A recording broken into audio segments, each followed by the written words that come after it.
People ask me, what is the most important thing you can do as a parent to raise godly children? Well, there's not an easy 1, 2, 3-step answer to that question. There's so many factors that influence the parent-child relationship. For example, is there a negative critical atmosphere in the home? This is perhaps one of the major reasons why we as Christians lose our children. Who are our children's closest friends? Proverbs 13:20 says, "He that walketh with wise men shall be wise, but a companion of fools shall be destroyed." But perhaps the most significant factor in the parenting process is our own personal walk with the Lord. I've often wondered why the New Testament scriptures have so little to say about the parent-child relationship.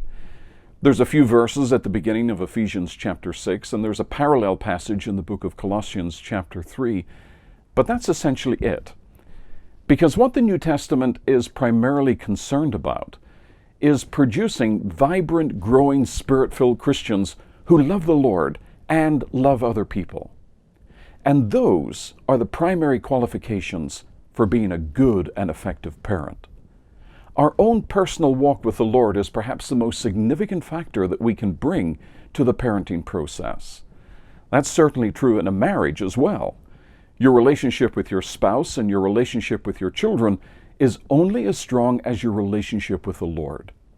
And if you are sensitive to the Holy Spirit's promptings, if you're dealing with sin and making things right when you've hurt or offended a loved one, if you're actively pursuing Christ-likeness, then that's going to have an incredible impact on the people around you, especially your family. Now, of course, this should go without saying. And unfortunately, in many marriage and parenting books and teaching, it often is unsaid. Many times it's not mentioned at all. Right after the collapse of the Iron Curtain in the early 1990s, I had the privilege of working for an international Christian broadcasting organization called Transworld Radio.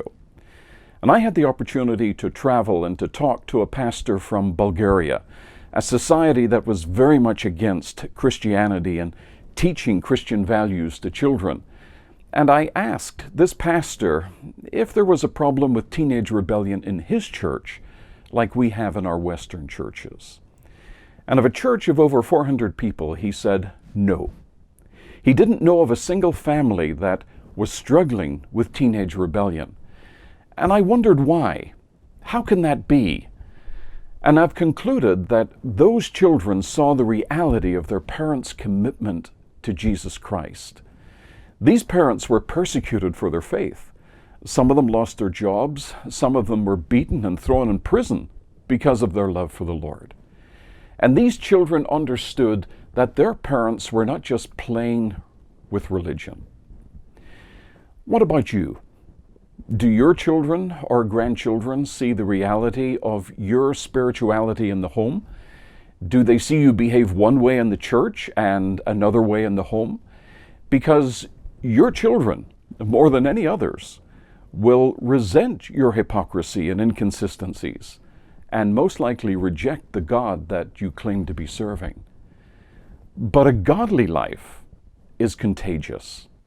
Proverbs 20 and verse 7 says, "The just man walketh in his integrity. His children are blessed after him." Because the most important factor in being a successful parent is your own personal walk with God.